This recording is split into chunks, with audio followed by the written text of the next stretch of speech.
Hello and welcome to Your Broken Galaxy. I'm Broken, and today I am answering the question, what if Shad was in Star Wars?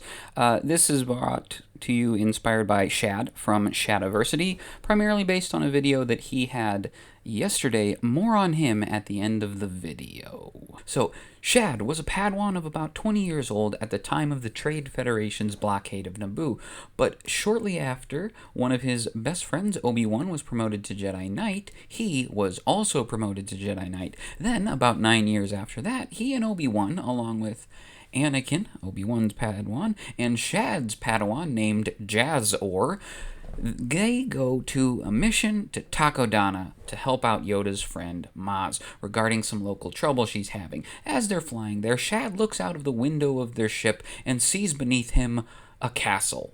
Oh, I'm sorry. A castle. And he's like, Ben, did you see that thing? It looks so cool. I think it has matriculations. And Obi-Wan is like, yes. It's very nice, Shad. So they end up landing, and Shad says, hold on a moment, guys. I've got to put on my armor.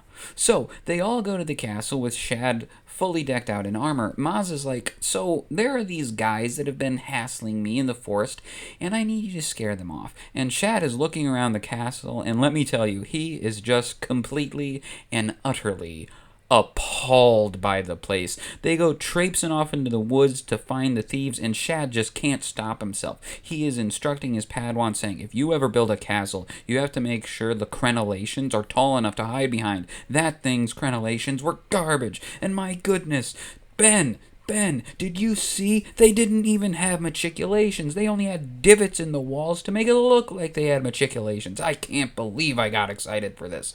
So they end up finding the thieves, and one of them sends a bunch of droids at the Jedi in order to delay them so the thieves can run. Shad steps forward and says, I'll handle this. He takes out his lightsaber, ignites the blade, and out comes a 14-foot swath of vibrant blue light. He makes one massive sweep, destroying all of the droids and downing a dozen trees. They end up using the Force to stop the thieves who are running away and bring them back in handcuffs to Maz. She invites them to dinner, and the entire time, Shad is quietly critiquing the portcullis towers. On the way back, Obi-Wan says, so when did you modify your lightsaber into an utterly massive tool of destruction? And Shad says, well, I didn't really see many downsides to it. I've heard about ancient Jedi that had multiple blade lengths, and I figured I might as well. And Obi-Wan says, oh, yes, but what if you're on a ship and igniting the blade could cause damage? And Shad says, well, that's why I have a second normal length lightsaber. And Obi-Wan says, I see.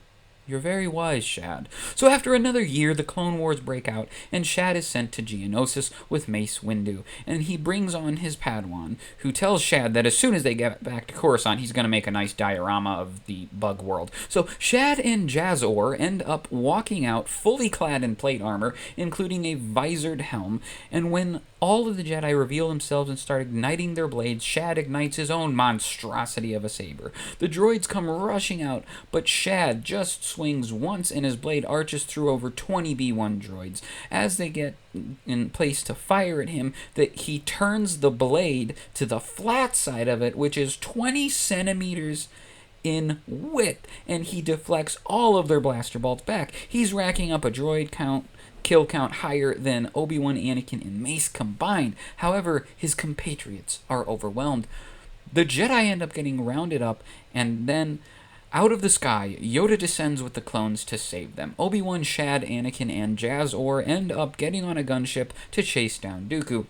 And when they arrive, Obi-Wan says, let's handle him together. And Shad steps forward and says, no, Ben, I've got this. Dooku zaps him with lightning, and Shad stands there with his hands on his hips in a heroic pose and just takes it. After a few seconds, Dooku stops, and Shad says, my armor is resistant to electricity. I've made it especially for battle with Sith because I figured that would be the ideal situation. I don't know why all of my friends have completely refused to wear armor. Maybe if they did, the droids wouldn't have ended the lives of 70% of them in the battle we just fought. And Dooku takes out his sword and says, very wise, young Shad. We shall settle this with the blade then. And Shad says, if you insist. He ignites his blade from a good 20 feet away, and he moves the handle just barely as he steps forward. But the tiny motion of his wrist has a massive effect on the end of the blade 14 feet away, and he is able to take off both Dooku's legs just under the knees and sever his saber hand with incredible speed.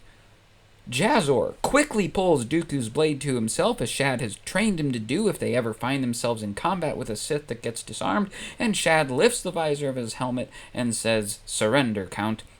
The next day, the Separatist Alliance surrenders. Shad is made Battle Master of the Jedi Order and is given a job of training Padawans and Knights specifically to look for threats of the Sith in a new branch of the Order called the Night's Watch, and he commissions his Padawan Jazor to create a lightsaber-resistant shield that can be held in the offhand. Palpatine ends up getting voted out of office and soon retires to Naboo in fury. Shad removes the watch from Coruscant to a more centrally located planet for rapid response against Sith threats, and has a proper castle built as the home of watch activities, and the galaxy lives happily ever after.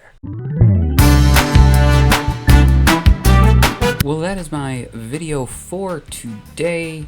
Thank you all for watching. Shad, if you happen to be watching this, and I'd be surprised if you are, I'm a fan. I'll offer you this about a cylindrical blade, though, based on your video yesterday.